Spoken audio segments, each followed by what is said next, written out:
love to sing a couple of songs for you. And what's different about the Threshold Choir songs is they're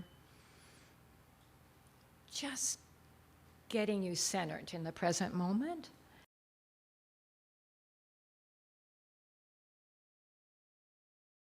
Allison sit in a chair and we'll sing around her as if she was in bed, although sometimes we do sing to people in chairs.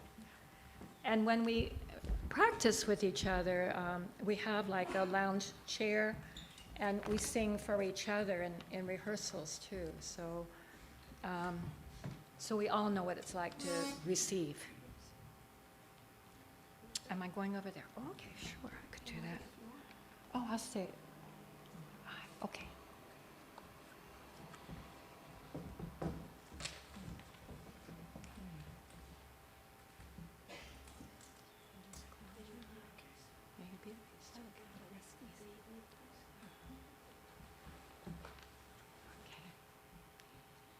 Starting? Which one we do? They want me to be peace.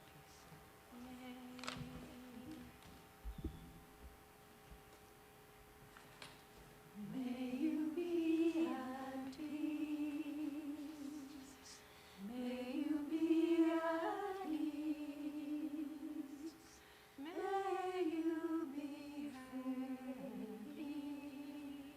May you be happy. May you be at ease. May you be at ease. May you be free. May you be happy.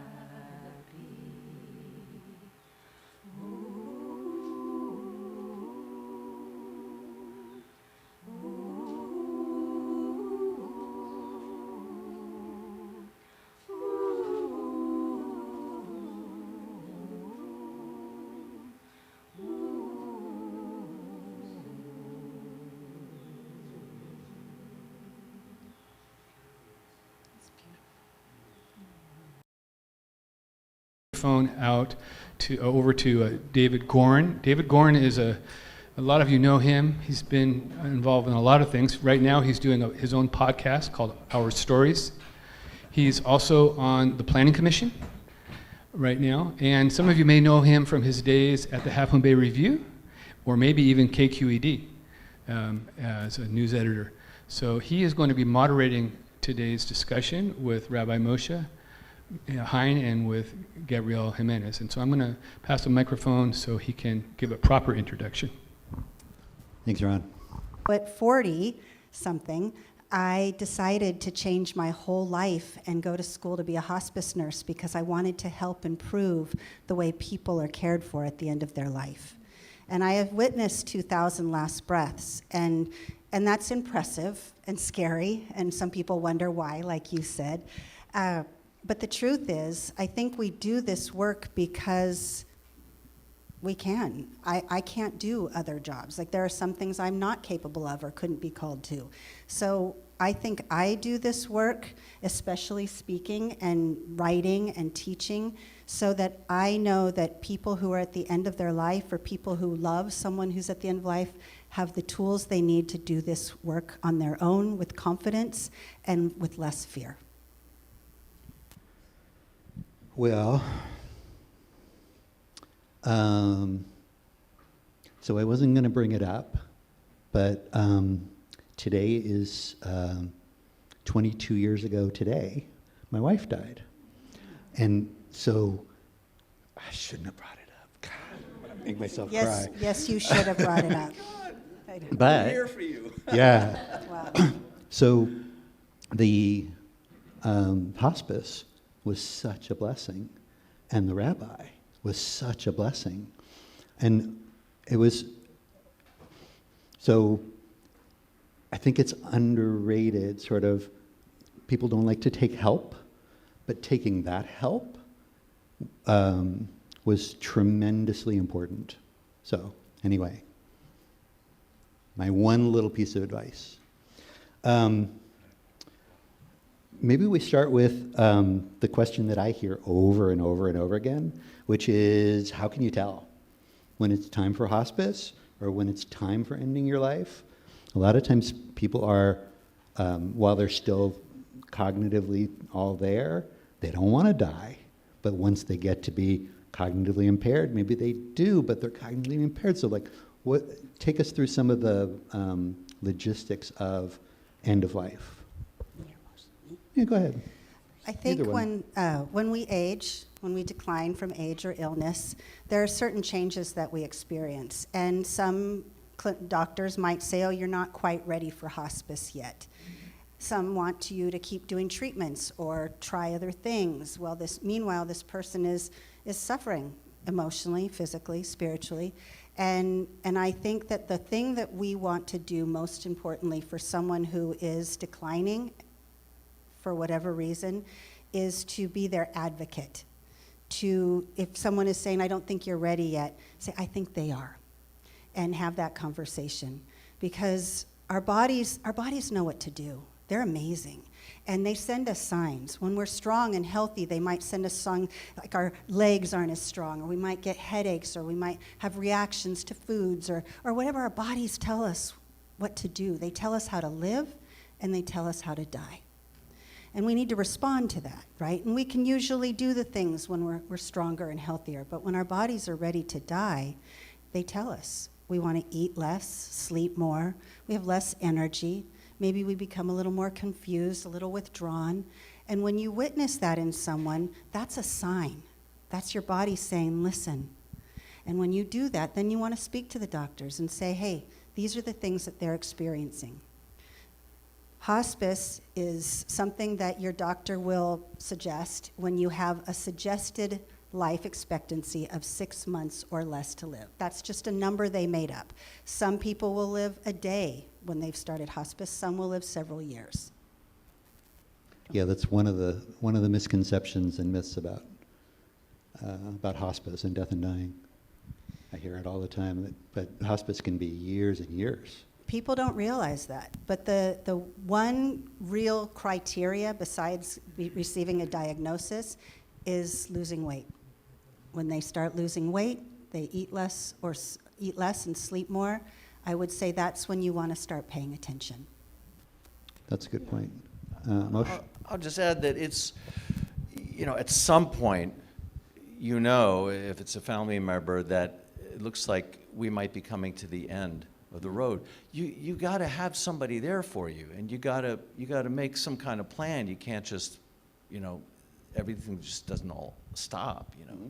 So that's when we come in. We could give you a case study, somebody we ended up working with both together kind of in a complementary way. It was amazing. And she was fighting death up until like that last week or two, and that's when you came in, and wow, it made such a difference. We didn't know it. Tell me why. We didn't know that we were connected. Yeah. So her daughters called me and said, Mom's done. She has fought the good fight. She has tried, she's tried everything. Now she's bedridden. This is not the way she wanted to live the rest of her life. And they said, Gabby, Mom's saying she wants to die, but we don't know what to do. So I went to her and I sat down at the bedside and she said, this is not my quality of life. I'm done. And I asked her, if you could take a pill right now, if I could hand you a pill and your life would end, would you do it? And she said, yes, I'm done. So I talked to her about, and I know some people may not support this, but I talked to her about medical aid in dying, and she said, I want to do that. I spoke to her daughters. Her daughters didn't even know it was legal here. And I said, your mom's ready. I helped them get that in place, and I was there at her bedside. And it was you who brought them comfort before, during, and after that. We didn't know this, though. It just was coincidence. But she was ready. But it is funny that I knew her for 6 years and that she was always fighting for life, and it wasn't, and I even told her about the aid in dying medicine, and she just wasn't open to it at the time, but at some point she was. So also there was a change in the law about aid in dying. You want to tell me what that was? Well, there's been a couple changes, at least in California. One of the changes is that there used to be a 2-week waiting period between the two doctors consulting with the patient, right? There's a lot of criteria. You can't just say, hey, I'm going to take this medication. You have to have a terminal diagnosis with 6 months or less to live. You have to be over 18 and able to verbally communicate cognitively. And one of the criteria is that you meet with one doctor and they consult and determine that you're appropriate. And then 2 weeks later, is this the law you're talking about? Mm-hmm. 2 weeks later, another doctor, another consult will come and verify, confirm that you have met all the criteria. 2 weeks is a lifetime when you're at the end of your life. It was just changed about 2 years ago to 48 hours. Right. That made a difference, a beautiful difference. The other thing that I feel like I have to mention, I have a physician friend who deals with end of life, and she says if you say nothing else, say the words advance directives, because a lot of times, maybe you should explain, why are advance directives important? Do you want to tell me? Well, there may be a time when you're incapacitated and there should be some kind of legal document that says who you want to be responsible for the decisions that need to be made. Well, because you're often cognitively impaired toward the end, and so you have to make your wishes known both to everyone around you, but also legally. It's important to know, though, that the doctors can override your advance directive in the hospital. So what I tell people is definitely get your advance directive and your wishes in writing, and name 2 people to be your representative if you don't have a voice. And I teach a class where I help people prepare all of this, and one of the things that I advise is that you make a video recording of yourself saying, this is what I want, this is how I want it done, and these are the people that will make my choices for me. Because as an advocate, we want to give people autonomy and a voice for as long as they possibly can, but when the volume has been turned down, they need to know that someone else will be representing them. And so you have to have all your bases covered. Make sure it's in writing. Do a video. I tell people to do a video because then you hold it up, and also make sure you have at least 2 people to honor your wishes and speak on your behalf. My advice is usually that you don't have it be a family member, especially if they're your children and they don't get along, because they might not agree at that time. Well, and kids always want their parents to live longer. Yes. They always do. Are you talking about the power of attorney for healthcare decisions? Yes. And it's 2 people. I haven't heard 2 people. I've always heard one. I say 2 people in case something happens to one or one can't be there. Because I think you should always have a backup in life, right? In general. Okay. So from a practical standpoint, is there anything else that you want to tell me about how to prepare for end of life and for making that decision? I think you have to think about a couple of things. The first one is who's going to make your decisions for you when you don't have a voice. The other is to think about where you want to be, who you want there, how you want to be cared for, how you want your symptoms managed. Because one of the decisions that is really hard for others to make on your behalf is how you feel about medications. My end-of-life plan is about this thick. I've got everything. I even have a 12-hour musical playlist. I want it to be my way. So I want that for everyone. In order for your wishes to be honored, you have to tell someone what they are. And I need you to think about how you want your pain managed, how you want to be cared for, that you don't want to be forced to eat or drink. You want to be allowed to sleep. You want to just be able to lean into what your body's already trying to do. But if you don't tell that to someone, then someone else will make your decisions for you.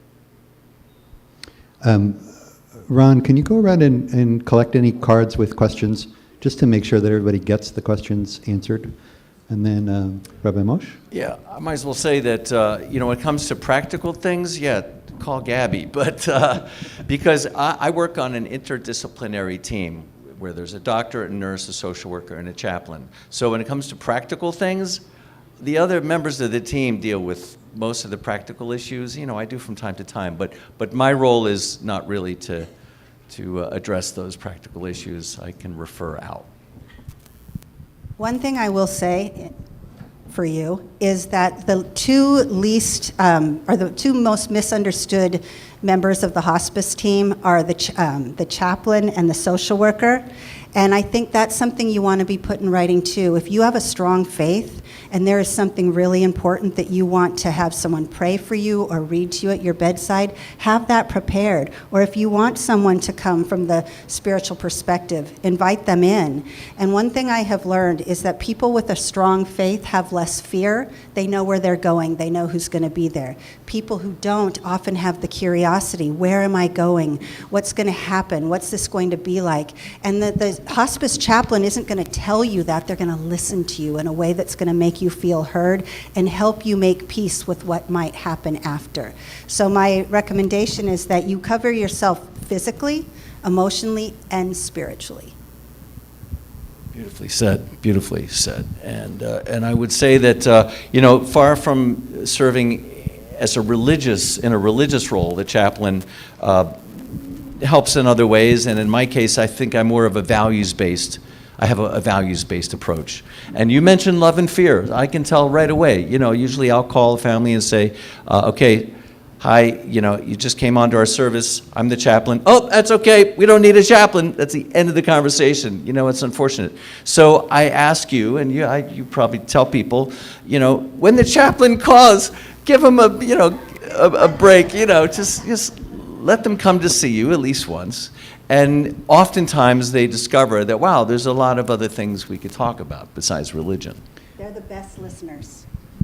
Well, so somebody wants to know, when you get a diagnosis, either mental or physical health, that is a scary one, like dementia, anxiety producing, how do you come to acceptance of that?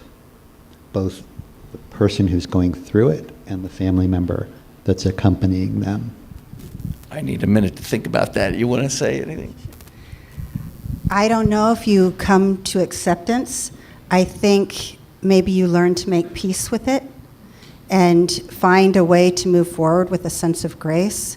Acceptance is a big word, and terminal diagnosis, your whole life flashes before you. You start looking at all the things that came to this point, and that's a lot to take in. And I think for me, because I don't have a strong faith, my response to that would be I would need to make peace with it and find a way to lean into it with a sense of grace in the best way I possibly can, because I always say to people as a hospice nurse and as a doula, we can't change the outcome, but we can make the landing softer.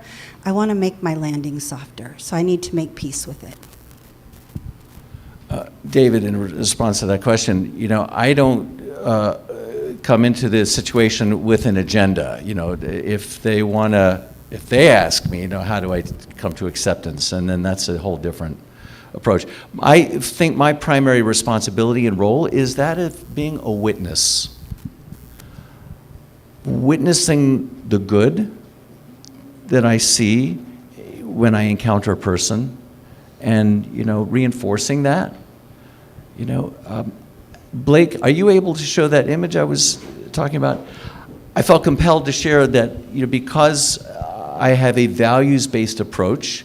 I'm a big fan of this social psychologist with a very Jewish name, Sholem Schwartz. And he developed, he's now in Israel, retired, but he developed this, show me the other one, what's called the theory of basic values. You can look that up. And there's just 10 basic values here. And you could get into looking at the interrelationships and the dynamics between them, but these are universal values. And so when I experience and encounter a person, I just see different configurations of these values. And then, Blake, could you show me the other image? The other one breaks it into, here we have the same 10 categories, but they're broken into subcategories. There are like 57 of them here. But, it's very much like in your book. I think there are like 44 different In Judaism, we call this musar, and we call each soul trait a midah. So these are all like midot, like soul traits. And when you gravitate towards one grouping or another, that pretty much defines how you live and how you die. Yeah. So anyway, you can remember that name, Shalom Schwartz. Okay. Blake, Gab- you can take that down. Sorry, you can take it down. Thanks. Gabby, everyone wants to know, how do you become a death doula? If you are a quite a hospice title. volunteer, you are already a death doula. That's just my opinion. So, short story about death doulas, they are non-clinical. They are not certified, state licensed, or state mandated. They don't have to have CEUs. They don't have to have insurance. A doula is a non-clinical companion for those who are at the end of their life. But you can see them long before. Doulas can do a whole lot of things. They can prepare your advance directives. They can help you with legacy planning. They can do end-of-life ceremonies. And they can guide you at your end-of-life journey from start to finish and hold your hand at the end when you're grieving. They are not a replacement for the hospice team, and they are not a member of the hospice team. They are paid out of pocket. There are a lot of classes out there, a lot of people charging a lot of ridiculous money, and then saying you're a certified doula. That is not true. Do I think you need to have the training? Yes, I did it after already being a hospice nurse, and I did it because I wanted to dig deeper within me. I'd already witnessed death. I knew how to be at the bedside. But I think I wanted to understand death and the sacredness of it, and I really wanted to understand presence and how I could show up in a more meaningful way. I'm a better nurse because I'm a doula, and I also think I'm a better doula because I am a nurse, but I can't be a nurse when I'm a doula. So I've kind of cheated, and I created my own language that I can use as a doula. But to be one, there are a lot of programs. I would be careful, and really take one that aligns with what's most important to you. And it's not about how much you pay. It really should be what gifts, you want to take a class that brings out your best qualities. And I'd be happy to help you with that because there's some I would not recommend.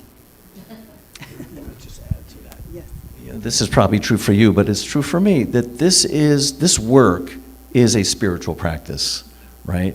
We're working on ourselves too. So I hope one of those questions is like, how does this work impact you as a person?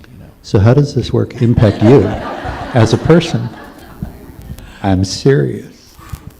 You brought it up.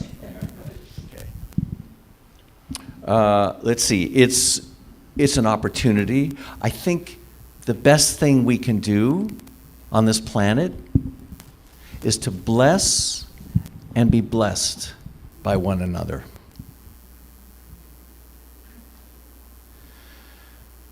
So that's what I get the opportunity to do. I witness what's going on in a person's life and how they're coping with that, and support them any way I can, and also and bless them. And I feel that I am blessed by them. Yeah, it's definitely a two-way. I mean, that's why you chose to do what you do. That's what you talked about before. I'm trying to think of how to. When I sit at the bedside, the thing I witness most is regret.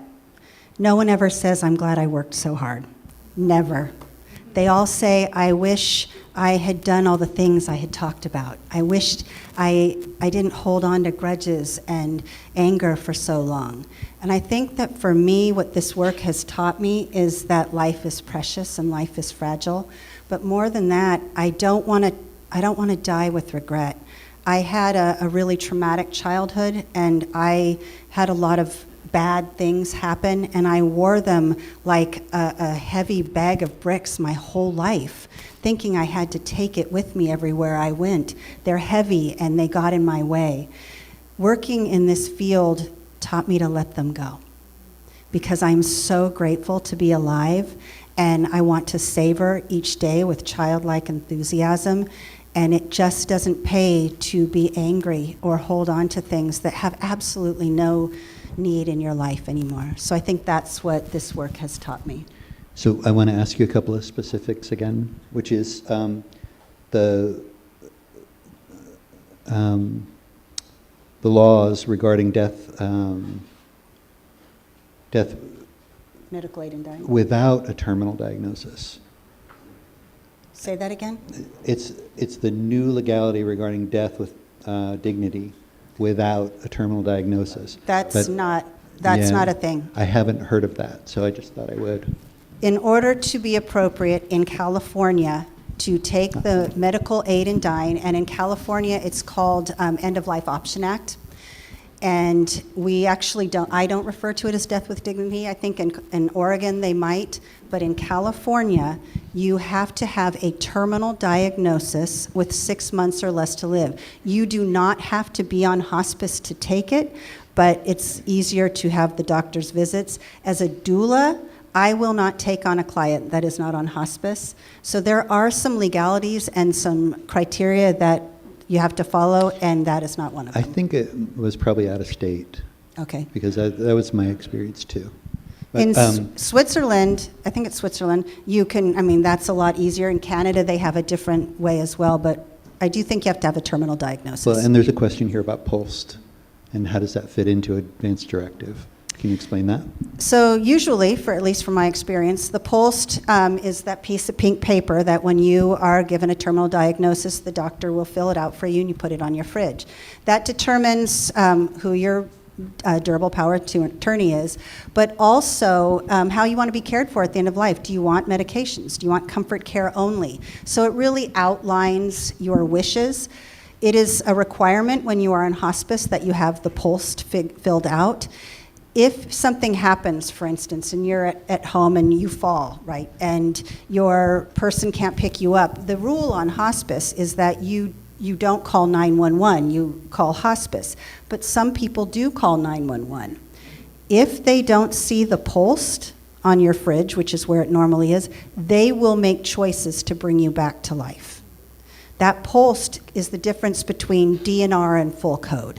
Do not resuscitate or do everything to resuscitate. So the POLST is really honoring your wishes when you don't have a voice.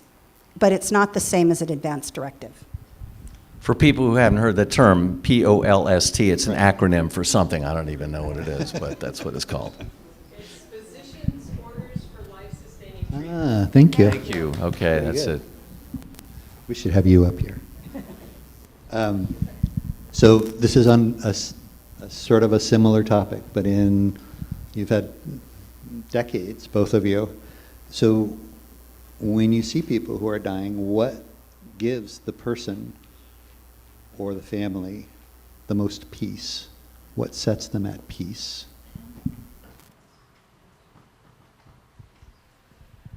Do you want to think about it? By the way, there's a winner card here. Oh, is that right? Yeah.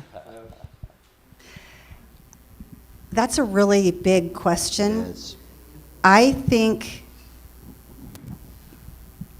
often what brings somebody peace is when the people around them are at peace. I have this saying that is, meet them where they are, not where you want them to be.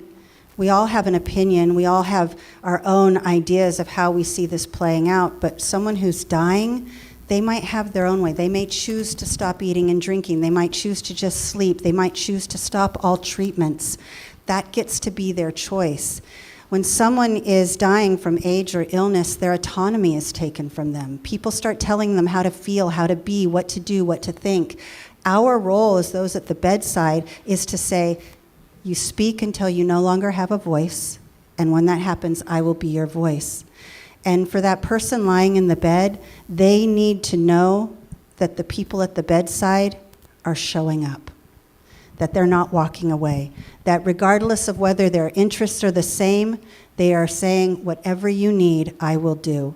The family that we were talking about, the daughters didn't even know that was really an option that they could participate in, and they were so excited for their mother that this could happen and that we were able to get it done so quickly, but they never once balked about it.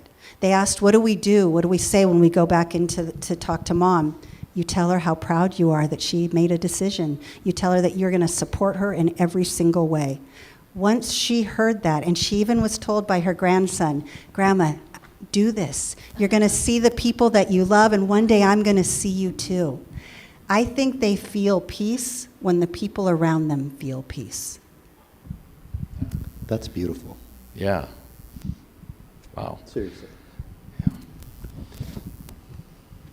I think that's a great case in point, thinking about that situation, bringing peace. I think peace comes more or less to some degree with acceptance, but it could be reluctant acceptance, and they never really get to enjoy any peace. In this case, they really did.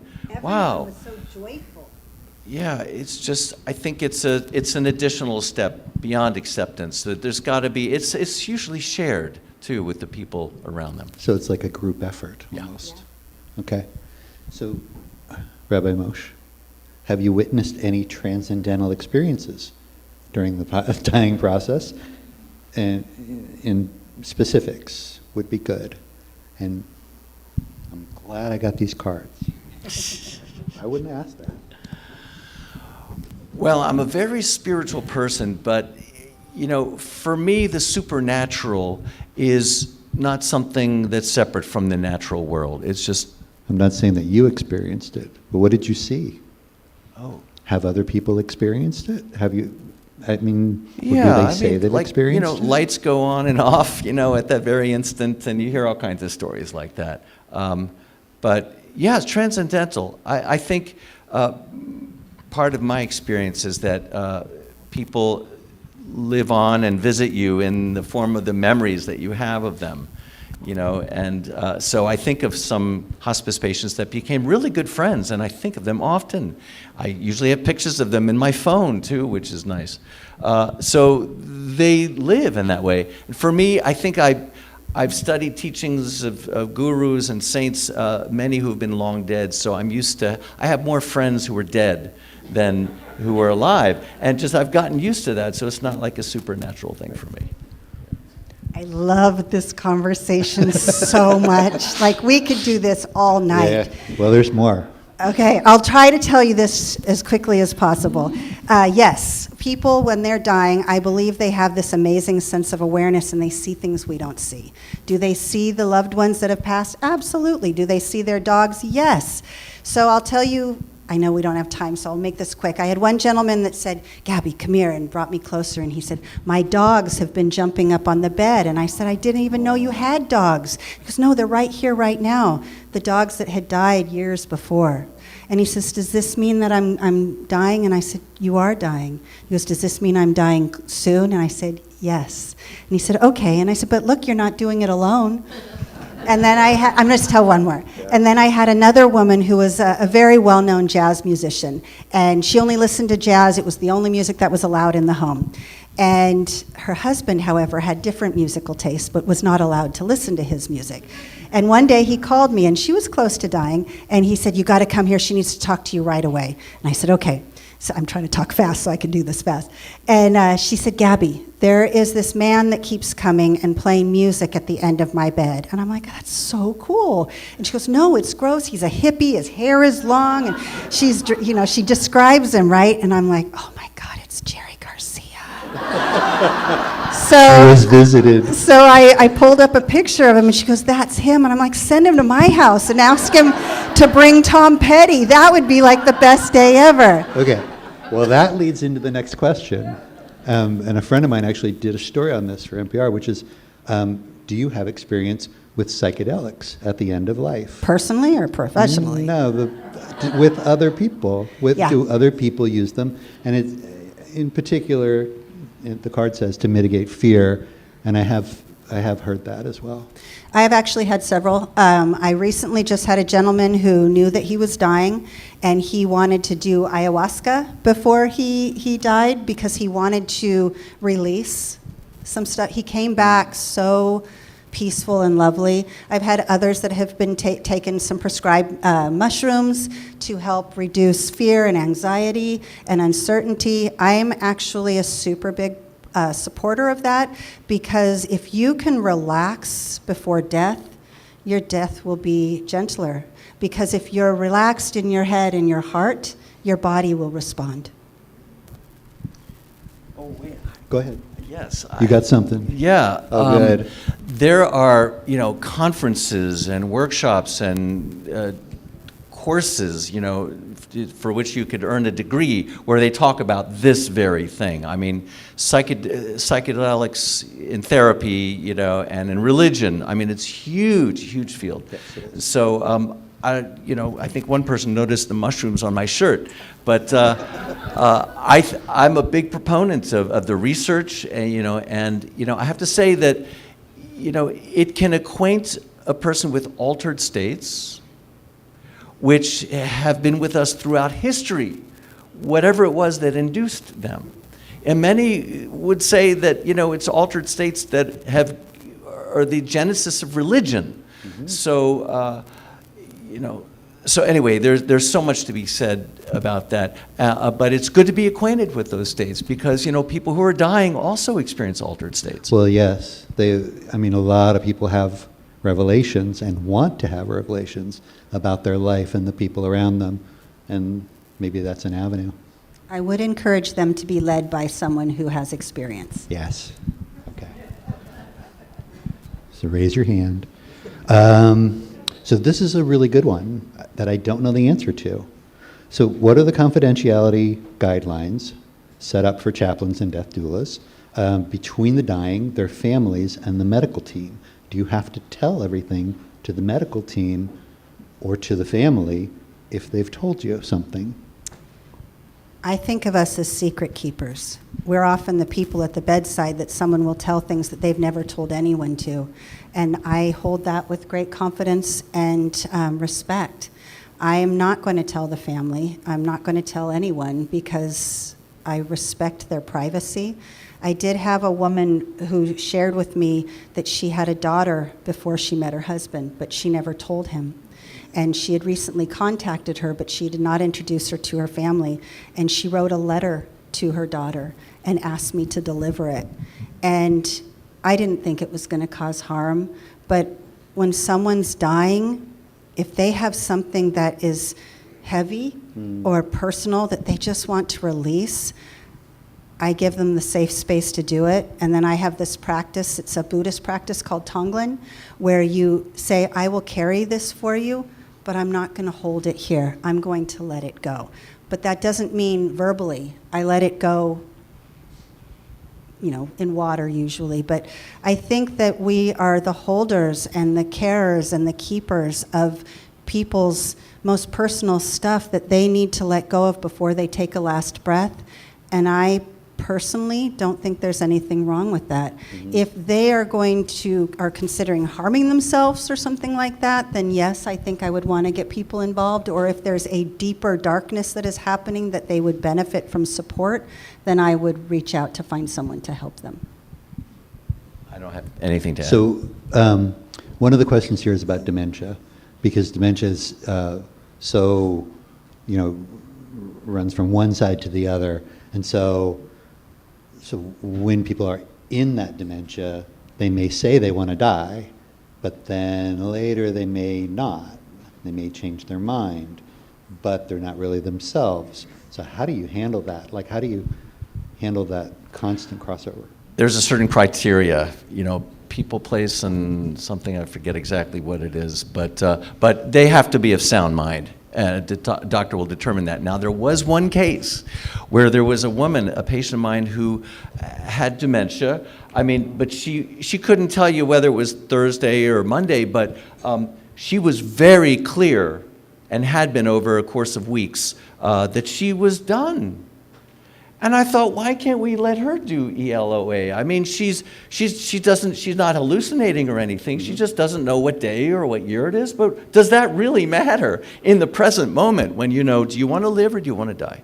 So anyway, I really tried to advocate for her. No. Anyway, they ended up prescribing her antidepressants. And then when I went back to speak to her, she said, "Are you kidding? No, I want to die. I want to live." It's like she completely changed her attitude about it. So, yeah, case in point.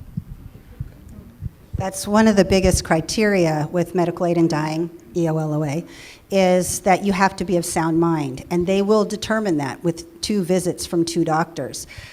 One of the biggest questions right now from people is, I know that I have dementia, but right now I'm a sound mind. Could I put my wishes in writing now and get the medications and get that in place? And then later on, if I don't have a voice, can I do it? No.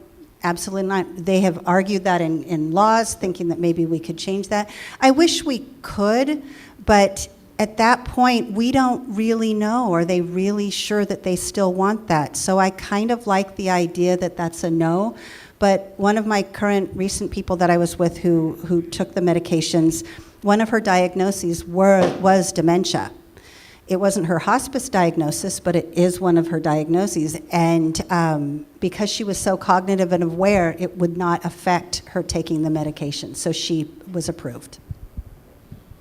Okay, so if someone here feels like they're approaching death or knows someone who is approaching death, what are the steps they need to take? What are the things they need to think about? What are the things they need to get in place? So we've talked about the advance directives, but more than that. Well, they have to have a doctor certify that their life expectancy is 6 months or less. Are we still talking about medical Right. aid and dying or in general? No, I'm talking about in general. Oh, in general. Oh, in general. So, I mean, most people in the audience are dealing with someone who is maybe nearing death or themselves feeling like they might be nearing death.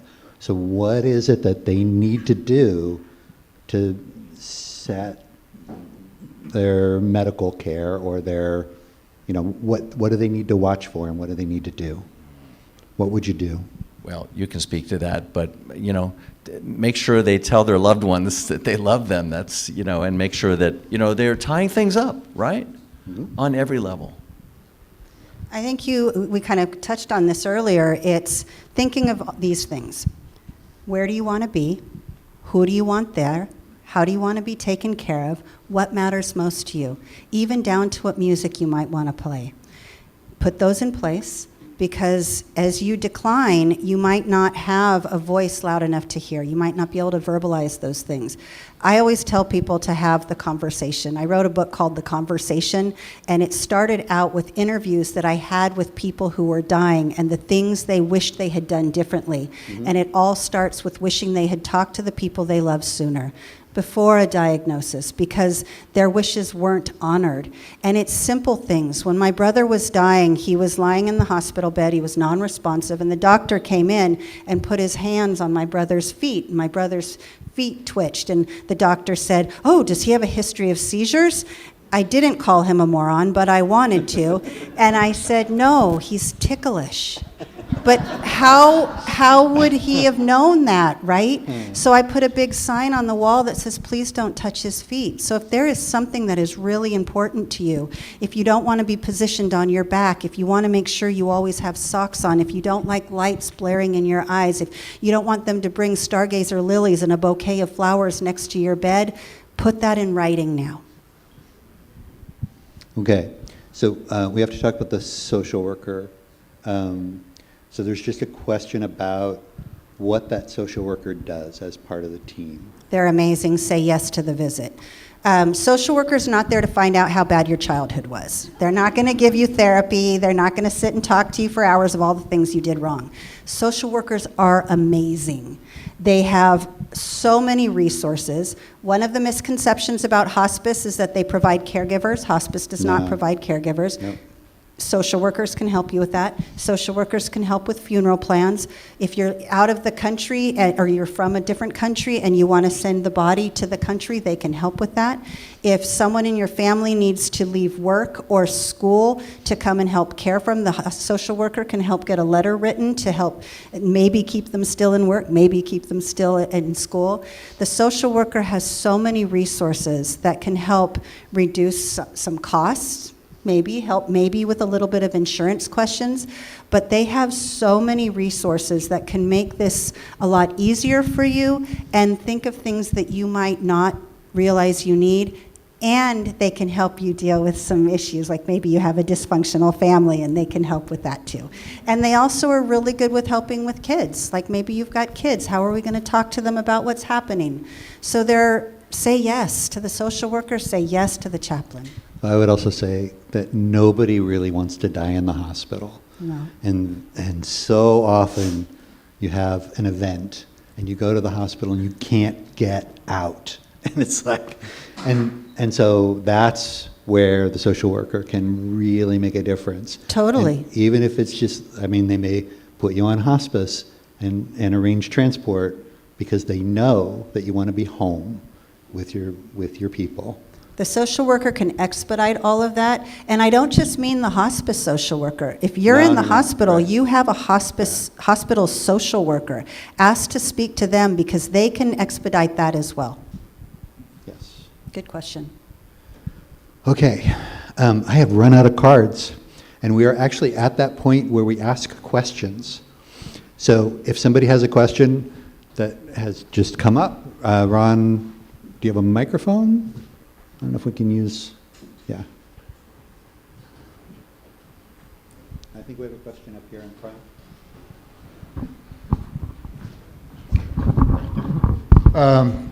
What about the caregivers that are doing hospice? I've been in that position, and I got really burnt out. Sometimes I stayed up for like 3 days, no sleep, and trying to feed a dying person and during the off hours. And I think they get very little attention. I suffered a lot from that experience. Still have bad memories about it. Thank you. That is another thing that social workers can help with. One of the members of the hospice team or the volunteers, they can arrange to have volunteers come and sit with your person so you can take a break, you can get a shower, you can take a walk, you can sleep for a little bit. They could offer that a couple times a week. There are organizations as well that can bring someone into the home and at least sit with your person for a little bit. But the social workers can help arrange for you to get some support. I mean, I can't promise it, but it is something that's available. Well, I would also say that it could be a person you know. Take one person, put them in charge of all the people who say, how can I help? And really they want to help, and you don't want to ask for help because you're like in the middle of the swamp. And so if you have someone who can help organize the people to help, that it really makes a difference on the caregiver. I bet most of us have experience with caregiver burnout, Yeah. right? You got to be really conscious about that.